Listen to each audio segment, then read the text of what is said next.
حضرات، عصر حاضر میں 12 ربیع الاول کا دن کون سا دن ہے؟ یہ وہی دن ہے جس دن خوشی کا نام لے کر بے حیائی کو فروغ دیا جاتا ہے، ثواب کا نام دے کر گناہ کمایا جاتا ہے، سنت کا نام لے کر بدعت کو رواج دیا جاتا ہے، نبی کے نام پر شیطان مردود کو خوش کیا جاتا ہے، دعویٰ عاشق رسول کا کرتے ہیں جبکہ بدبو گستاخ رسول کی آتی ہے۔ ہاں یہ وہی دن ہے، میلاد مصطفیٰ کے نام پر جشن اور بے حیائی رواج پاتی ہے۔ آپ پوچھنے میں حق بجانب ہوں گے کہ گستاخ رسول کی بدبو عاشق رسول سے کیسے آ سکتی ہے، جشن کے نام پر بے حیائی رواج کیسے پا سکتی ہے؟ آپ میری باتوں کو تعصب کی پٹی اتار کر انصاف کے ترازو میں رکھ کر ذرا تولیو تو صحیح اور اپنے دل سے حق کا فیصلہ لیجئے۔ آپ دیکھیں گستاخ رسول کی بدبو کیسے آتی ہے۔ حضرات، کیا آپ دیکھتے نہیں کہ جشن عید میلاد النبی کا جب دن آتا ہے یعنی 12 ربیع الاول، گاڑیوں پر بیت اللہ بنا کے رکھا جاتا ہے، بیت اللہ کی شبیہ بنا کر اس کا ماڈل بنا کر رکھ کر گلیوں میں گھمایا جاتا ہے۔ اسی طرح رسول اللہ صلی اللہ علیہ وسلم کا روضہ پاک بنا کر گاڑیوں پہ سجا کر گلیوں میں گھمایا جاتا ہے۔ اسی طرح گستاخی اس حد تک بھی پہنچی، جیسا کہ آپ دیکھ بھی رہے ہیں کہ 12 ربیع الاول کے دن نبی صلی اللہ علیہ وسلم کا روضہ بنایا گیا۔ کس جگہ پہ بنایا گیا؟ لا حول ولا قوت الا باللہ، ایسی جگہ پہ بنایا گیا، گندا نالا بہ رہا ہے، گٹر کا گندا پانی ہے، اوپر میرے پیغمبر صلی اللہ علیہ وسلم کا پاک روضہ بنایا ہوا ہے۔ گستاخی کس کو کہا جاتا ہے؟ پھر بھی کہتے ہیں کہ جو جشن مناتے نہیں وہ گستاخ ہیں۔ گستاخی کس کو کہا جاتا ہے؟ پاک روضہ گٹر کے گندے نالے کے اوپر بنا کر ثابت کیا کیا؟ الیاذ باللہ، استغفر اللہ، نام نہاد عاشق جو ہیں یہ گستاخی اس طرح کما رہے ہیں۔ لوگ اس سے بھی آگے بڑھ گئے، نبی صلی اللہ علیہ وسلم کا استقبال کیا، 12 ربیع الاول کو جھنڈیاں لگائیں، جھنڈیوں کے اوپر نبی صلی اللہ علیہ وسلم کے نالین کا نقش بنا دیا، چوکوں میں اس کو لٹکایا گیا۔ استقبال کس کا؟ رسول اللہ صلی اللہ علیہ وسلم کا۔ لا حول ولا قوت الا باللہ، نبی کا استقبال نبی کے جوتے کے ساتھ کیا گیا۔ لا حول ولا قوت الا باللہ۔ اس سے آگے بڑھیں، دیکھیں اسی نالین کے اندر نبی صلی اللہ علیہ وسلم کا پاک نام بھی جوتے کے اوپر لکھا گیا۔ صرف نام ہی نہیں، محمد الرسول اللہ صلی اللہ علیہ وسلم بھی جوتے کے اندر لکھا۔ گستاخی کس کو کہا جاتا ہے؟ حضرات، آپ اور آگے بڑھیں، اسی نالین پاک کے اندر نبی صلی اللہ علیہ وسلم کا نام بھی، اللہ کا نام بھی، گستاخی یہاں تک پہنچی بسم اللہ الرحمن الرحیم بھی لکھا گیا، لا الہ الا اللہ محمد الرسول اللہ بھی لکھا گیا۔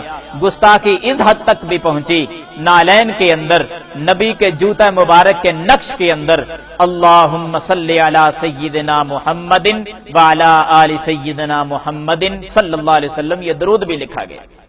اور گستاخ کس کو کہا گیا؟ جو جشن نہیں مناتے۔ انصاف کے ترازو میں رکھ کر میری باتوں کو ذرا تول کر وزن کیجئے اور اپنے دل سے فیصلہ لیجئے کہ گستاخ کون ہے۔ حضرات، آپ تھوڑا سا اور آگے بڑھیں، حق اللہ کا لفظ بھی اسی نالین کے اندر لکھا گیا۔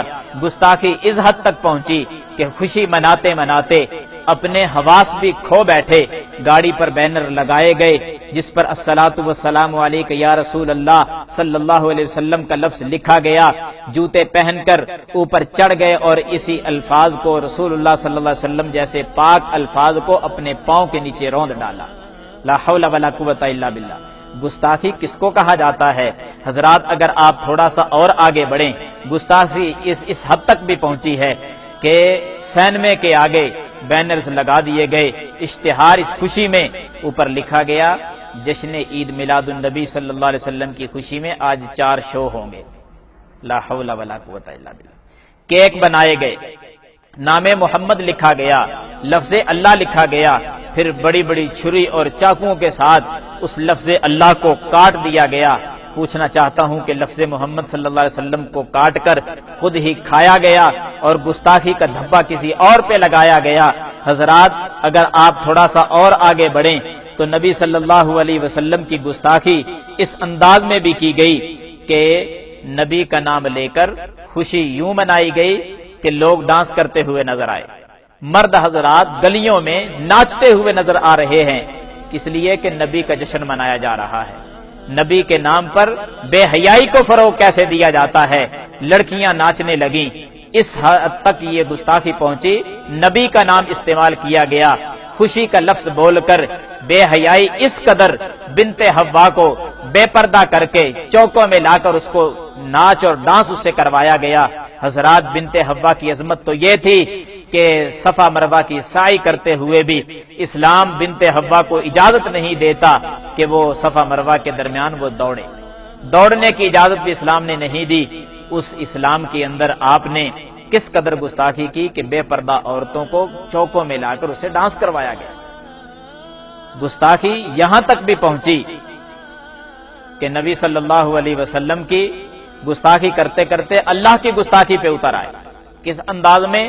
دیکھیں، بیت اللہ نقلی بیت اللہ بنایا گیا، نقلی بیت اللہ بنا کر اور جتنے بھی اولیاء کے دربار ہیں، مزار ہیں، ان کے دربار بنائے گئے، اور پھر ایک ریل کی شکل دے کر بیت اللہ جو نقلی بنایا تھا اس کے ارد گرد تمام اولیاء کے مزار بنا کر ان کو گھمایا گیا، یہاں تک بینر لگا دیے گئے کہ سوائے ابلیس کے سبھی خوشیاں منا رہے ہیں۔ حضرات یہ جملہ کہہ کر نہ تم نے سیدنا ابوبکر صدیق کو چھوڑا، نہ پیارے فاروق کو چھوڑا، نہ عثمان کو چھوڑا، نہ علی کو چھوڑا، نہ تمام صحابہ کو چھوڑا، نہ ائمہ دین کو چھوڑا، ہر کسی کو تم نے ابلیس اور شیطان کہہ دیا ہے۔ گستاخ پھر بھی وہ ٹھہرے جو جشن نہیں مناتے۔ فیصلہ تم نے کرنا ہوگا، انصاف کے ترازو میں رہ کر ذرا وزن کیجئے اور اپنے دل سے حق کا فیصلہ لیجئے کہ گستاخ کون ہے۔ اللہ تعالی ہم سب کا حامی و ناصر ہو۔ وآخر دعوانا الحمدللہ رب العالمین۔